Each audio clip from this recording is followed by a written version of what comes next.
और मैं सरकार साहब से ये कहना चाहता हूं कि जो किसान भड़के हुए बैल को काबू कर सकते हैं, वो भड़की हुई सरकार को भी काबू में लाना जानते हैं, उनको कोई भड़का नहीं सकता है। दूसरी बात ये कहते हैं कि हम किसानों के फायदे के लिए कानून लेकर के आए हैं। मुझे एक बात बताइए, हिंदुस्तान के इतिहास में ये पहली बार हो रहा है कि ये किसानों के फायदे के लिए बिल लाए हैं। किसानों को ये भला करना चाहते हैं, लेकिन किसान चाहते हैं कि ये भलाई हमको ना मिले। ऐसा क्यों हो रहा है? ऐसा इसलिए हो रहा है कि बड़े पैमाने पे झूठ बोली गई है, बड़ा पैमाने पे प्रोपेगेंडा फैलाया गया है। सबसे पहले इन्होंने कहा कि सिर्फ पंजाब के किसान ही क्यों विरोध कर रहे हैं। बिहार में 2006 में जब बाजार समिति को समाप्त किया गया तो यही बात कही गई थी कि बाजार समिति समाप्त हो जाएगा, बाजार समिति में जो करप्शन होता है वो करप्शन समाप्त हो जाएगा और किसानों की आय दोगुनी हो जाएगी। आज बिहार के किसानों की क्या हालत है, उस पर एक घुमंतु पत्रकार है पुष्पमित्र जी, उन्होंने एक किताब लिखी है रुकतापुर। उसमें जाकर के देखिए कि 2006 में जो बाजार समिति समाप्त की गई, उसके बाद किसानों के फसल का क्या हुआ है, उनकी आमदनी का क्या हुआ है। ये इतना बड़ा झूठ बोला गया है। मैं आपसे ये कहना चाहता हूं कि ये पूरा का पूरा प्रोपेगेंडा ये है कि ये देश में किसानों के फसल की खरीद फरोख्त को कुछ धन्ना सेठों के हाथ में सिमेट देना चाहते हैं। ये कहते हैं कि किसान अपनी फसल कहीं भी बेच पाएगा। किसान पहले भी अपनी फसल कहीं बेच सकता था, इसमें तो कोई नई बात नहीं है। और आप कहते हैं कि दूसरे राज्य में भी किसान जाकर के अपने फसल को बेच सकता है। आप जो लोग खेती किसानी करने वाले लोग हैं, हम लोग बालकनी में गमला में पुदीना नहीं उगाते हैं, खेत में काम करते हैं। आप बताइए कि हमने टमाटर उगाया है, टमाटर को जब हम खेत से तोड़ेंगे तो टमाटर को क्या बिना प्रोसेसिंग किए हुए हम हरियाणा ले जा सकते हैं? तमाम तरीके की झूठ इस किसान बिल के संबंध में बोला जा रहा है। सीधी बात यह है कि आज इस देश में जो हम लोग को राजनीति का एक मॉडल देखा है कि जो लोग सरकार बहादुर को चंदा देते हैं हेलीकॉप्टर पे उड़ने के लिए, उनको जो इलेक्शन में कमीशन मिलता है, कहते हैं ना वन नेशन वन कमीशन की योजना का साजिश ये है कि इस देश में जिन धन्ना सेठों के कमीशन से यह सरकार चुनाव लड़ती है, चुनाव में हेलीकॉप्टर उड़ाती है, आसमान में उड़ती है, उन्हीं कमीशन के बदौलत ये इस देश के किसानों की धरती को उनके हाथों में गिरवी रख देना चाहते हैं। वन नेशन वन कमीशन की योजना ये है कि पूरे देश में चाहे किसान हो, मजदूर हो, बीएसएनएल हो, रेलवे हो, तमाम तरीके के संस्थानों को ये अपने प्रिय दोस्तों के हाथ में बेच देना चाहते हैं। और ये जो बिकवाली है, ये बात याद रखिएगा कि आज के किसान जब इस बिकवाली का विरोध कर रहे हैं तो ये सिर्फ किसानों की लड़ाई नहीं है, ये लड़ाई सबसे पहले इस देश के मिडिल क्लास और गरीबों की लड़ाई है। मिडिल क्लास और गरीबों की लड़ाई कैसे है आप देखेंगे। हम पटना में बात करते हैं, जब बख्तियारपुर के किसान, भंडारक के किसान सब्जी लेकर के सुबह शटल से आते हैं पटना, तो तमाम मंडियों में सब्जियां पहुंचती है और वहां पे कंपटीशन होता है। और मिडिल क्लास के जो लोग हैं झोला लेकर के 5 दुकान में घूम करके सस्ता भिंडी और सस्ता मिर्च खरीद लेते हैं।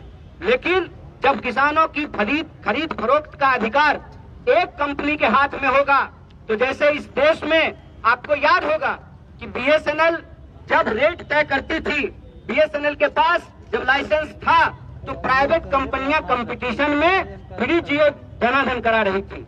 जब से बीएसएनएल समाप्त हो गया है, तब से आप देख लीजिए कि लगातार मोबाइल के इस्तेमाल करने का जो रेट है वो बढ़ता जा रहा है। मैं यही कहना चाहता हूं कि इस पूरी की पूरी लड़ाई में एक बात है कि अगर दूसरे उत्पाद को उपजाने वाले या बनाने वाले जो लोग हैं वो उसका एमआरपी तय कर सकते हैं, तो क्या किसान अपने फसलों का एमएसपी नहीं तय कर सकते हैं?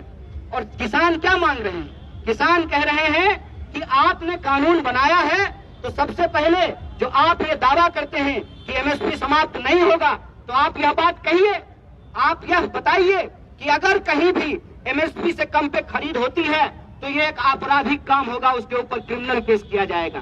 आप बिहार का उदाहरण लेकर के देख लीजिए, तमाम फसलों का जो एमएसपी तय किया जाता है, उस एमएसपी से नीचे धान की खरीद होती है, मक्के की खरीद होती है, गेहूं की खरीद होती है। अभी तो सिर्फ कुछ अनाजों का एमएसपी तय किया जाता है। मैं कहता हूं कि हम सिर्फ अनाज खा करके जिंदा नहीं रहते हैं, हमको तेल की जरूरत पड़ती है, हमको टमाटर की जरूरत पड़ती है, हमको सब्जियों की जरूरत पड़ती है। क्या किसी भी चीज का एमएसपी तय किया जाता है? आप किसानों के बारे में सोचिए, जब अपने खेत में वो गोभी तोड़ करके मंडियों की तरफ चलते हैं और कहते हैं जो वहाँ पे मंडियों में बैठने वाले लोग हैं कि आज गोभी बहुत उतर गया है, इसीलिए आपको गोभी का रेट नहीं मिलेगा। इतना कम रेट मिलता है किसानों को कि कई बार वो खेत में ही फसल छोड़ देते हैं। ये जो इस देश में अन्नदाताओं के साथ इतना बड़ा अत्याचार हो रहा है, और इस अत्याचार में जो सबसे साजिश वाली बात यह है कि इस देश में नारा लगा जय जवान जय किसान।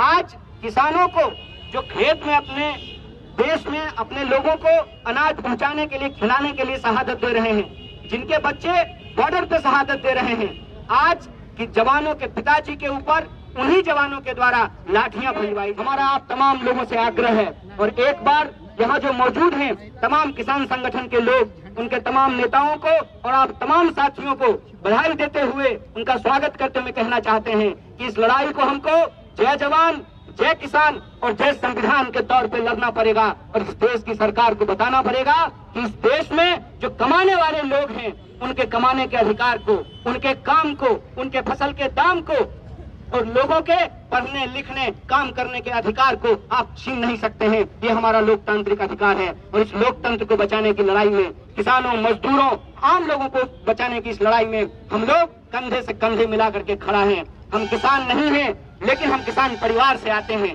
और हम ये जानते हैं कि किसान अगर अनाज नहीं उगाएगा, आप सोचिए कि अगर किसान मशरूम नहीं उगाएगा तो मोदी जी का गाल जो है वो टमाटर की तरह टूटू लाल होगा। तो जो मशरूम वो खाते हैं, मैंने तो कहा एक जगह ये बात कि काश हमारे किसान मशरूम के साथ थोड़ा शर्म भी उगा पाते, और इस देश के बेशर्म नेताओं को फ्री धनिया स्कीम में जो है थोड़ा शर्म भी दे पाते, तब इनको समझ में आता कि किसान आज किन परिस्थितियों से गुजर रहा है। एक आखिरी उदाहरण के साथ मैं अपनी बात को खत्म करूंगा। दिल पे हाथ रख करके आप एक बात भी सोचिएगा, इस देश में कलेक्टर साहब का बेटा कलेक्टर बनना चाहता है, एक्टर साहब का बेटा एक्टर बनना चाहता है, डॉक्टर साहब का बेटा डॉक्टर बनना चाहता है, फार्मर साहब का बेटा फार्मर क्यों नहीं बनना चाहता है? आप सबके लिए, हमारी रगों में दौड़ने वाले खून के लिए, सांस के लिए अनाज सबसे बुनियादी जरूरत है। उसको पैदा करने वाले जो किसान हैं वो अपने बच्चों को किसान क्यों नहीं बनाना चाहते हैं?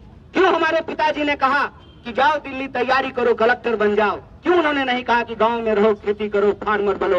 और कहते हैं कि अन्नदाता धरती पर सबसे बड़े महान काम में लगे हुए हैं। आज अन्नदाता अपने बच्चों को किसान क्यों नहीं बनाना चाहते हैं? इसीलिए नहीं बनाना चाहते हैं कि उनको मालूम है कि हार तोड़ मेहनत करने के बाद जब वो अपने फसल को बेचने के लिए जाएंगे तो उनका फसल ही उनके लिए फांसी का फंदा बना दिया जाएगा। ऐसी व्यवस्था देश के अंदर की गई है। इस व्यवस्था को बदलने के लिए देश के जो किसान हैं उनके पक्ष में हम तमाम लोगों को, चाहे हमारा कुछ भी प्रोफेशन हो, हमारा कोई भी वर्ग हो, उनके साथ हमको खड़ा होना चाहिए, और हमको ये सोचना चाहिए कि किसानों को बदनाम करने की जो साजिश है, इस बदनामी से हमको घबराने का जरूरत नहीं है। और एक उदाहरण आप लोग जानते हैं कि जब किसी विधवा की जमीन कब्जा करना हो तो सबसे पहले उसका चरित्र हरण किया जाता है, सबसे पहले उसको डायन होने का आरोप लगाया जाता है। और आज जब देश के किसान अपने हक के लिए लड़ रहे हैं तो टीवी स्टूडियो में बैठे हुए बिके हुए पत्रकार किसानों को बदनाम कर रहे हैं।